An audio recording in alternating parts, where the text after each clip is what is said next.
Benedict, ano ang mga paghahandang ginagawa ng MMDA sa inaasahang pagtama ng malakas na bagyo sa Metro Manila?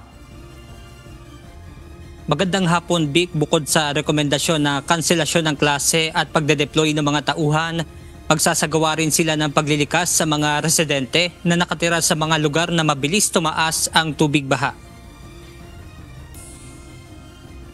Inaasahan na bukas ng umaga o bago magtanghali ay posibleng maramdaman na ang epekto ng bagyong Opong dito sa National Capital Region. Kaya kabilang sa tinalakay sa pulong ng Metropolitan Manila Development Authority kanina ang mga paghahanda na kanilang gagawin kasamang iba't ibang ahensya ng pamahalaan. Ayon sa forecast ng Pag-asa, maaaring magdala ng maraming buhos ng ulan si Opong na posibleng magresulta ng pagbaha. Kaya naman nasa 300 tauhan ng MMDA ang ipakakalat sa Kalakang, Maynila, partikular sa mga bahaing lugar upang magsagawa ng agarang paglilinis sa mga drainage o kung mayroon mang matumbang mga puno.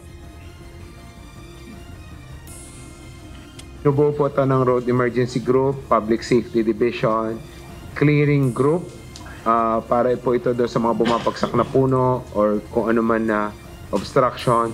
Traffic Engineering Office para mag-responde sa mga nasisirang mga stoplights, flood control para po sa mga binabahang areas, Transport Group para kung may mga stranded, at yung atin pong Emergency Operating Center. Ayon naman kay MMDA Chairman Romando Artes, kabilang din sa pinaghahandaan ng mga lokal na pamahalaan ay ang pagsasagawa ng evacuation, lalo na sa mga delikadong lugar. At kung sakaling magpapatupad ng mandatory evacuation ng isang local chief executive, maaari silang humingi ng tulong sa Philippine National Police. We understand naman po, syempre, yung iba yung apprehension na baka manakawan, pinoproteksyonan yung mga gamit. Pero yun nga po, ang buhay po ang mas importante.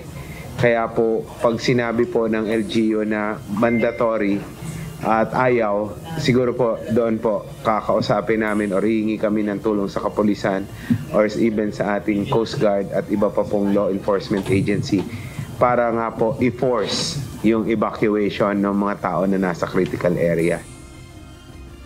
Samantala, napagkasunduan din sa pulong sa MMDA kanina ang pagdedeklara ng kanselasyon ng klase sa buong National Capital Region. Pinag-aaralan naman kung pati ang pasok sa mga trabaho ay kasama rin sa suspindihin. Abangan na lang natin yung mga subsequent advisories from Pag-asa. Tulad na nasabi nila, medyo babago-bago pa ang tingnan niyo ang bilis noong change. A matter of less than an hour, mayroon na kaagad na nahila na kaulapan. In fact, ngayon biglang dumilim na. So, hintayin na lang natin yung insofar as work is concerned. Pero in the meantime, we'll recommend na the suspension ng classes tomorrow for the entire NCR. Ipinagutos na rin ng MMDA katuwang ang mga lokal na pamahalaan na itiklop ang mga billboard na maaaring magdala ng panganib. Samantala, muling nagpaalala ang Department of Health na huwag lumusong o maligo sa tubig baha dahil sa maaaring sakit na makuha rito.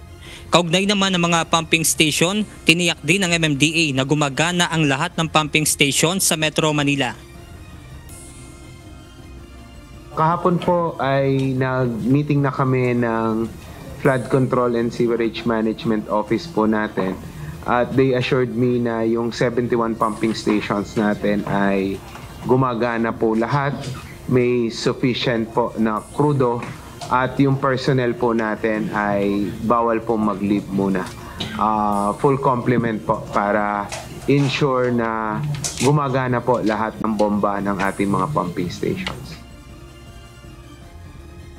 Vic, ayon pa nga sa MMDA ay naka-activate na yung kanilang Emergency Operations Center para kung sakaling may isang lokal na pamahalaan na mga ilangan ng tulong ay kaagad silang makapag-deploy ng tauhan o resources. At yan muna ang ating update mula rito sa Pasig City. Balik sa inyo dyan, Vic.